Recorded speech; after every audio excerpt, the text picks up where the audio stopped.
Hello, Paul here from EMD Automotive. At Carrying Pasini, I've got this Porsche 981 Boxster that we actually had a problem with the actual switches and the motor. And one of the motors got a sensor. The whole sensor is on the motor, so we're replacing the switches and the wiring harness and the motor as well. This one here is I already sorted this one out already. This one here. But as you can see, we actually this one is a bit different. This car here, the way it's set up is a bit different from the other ones.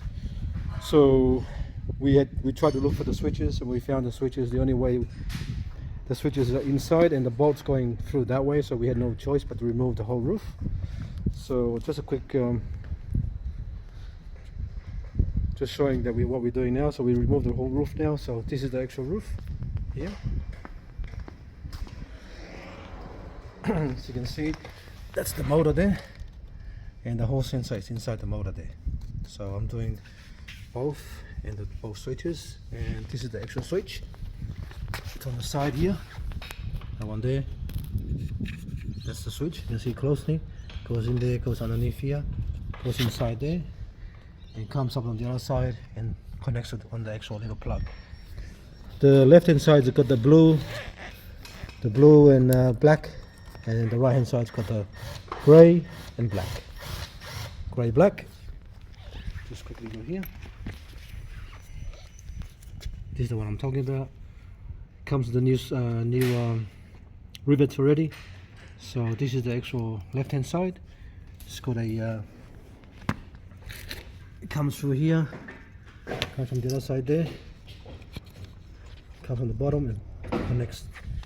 So there's a lot of work to remove everything out just to get it all done properly, but that's the only way. So this video just to show you how much work we're going to be removed. At first we thought we can do it in the car, but to look properly, just take everything out much easier. Do it outside, and then you finish, put it back inside. Alright, so what we're going to do that, because the switch is hard to get to, but the motor we can do that later. We're going to put the roof back on and then do the motor later when the parts come in. Alright, so one will come in, I think the left hand side is going to come in first, and the right hand side will come after maybe 2 or 4 weeks from now. That's what Porsche said to me. But we're going to replace the left hand side, which is the faulty one. This one here I already tried to fix it with the actual glue by pushing the relay back down inside, and then we'll try it and we'll go from there. Alright, thanks for watching, and please subscribe.